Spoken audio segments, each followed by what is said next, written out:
Nga ajo çfarë ju tregoni fillim është më shumë duket sikur jeni tralltuar nga Partia Socialiste, nga Rilindja. Tralltuar, mashtruar sepse ne dolem në treg me premtime të jashtëzakonshme dhe qeveria masi mori pushtetin bënë gjithçka kundërt asaj që kishte në program.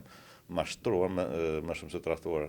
Shqiptarët me të vërtet në këto 30 vite kanë pas të njëjtin problem me të gjitha qeveritë, duke i mashtruar dhe saqë sot në 2025-ën këto dy forca politike, qoftë e majt, qoftë e djathtë, sepse unë s'di edhe ti dalloj cila është e majta e djathtë në fakt sepse janë të dy një lloj.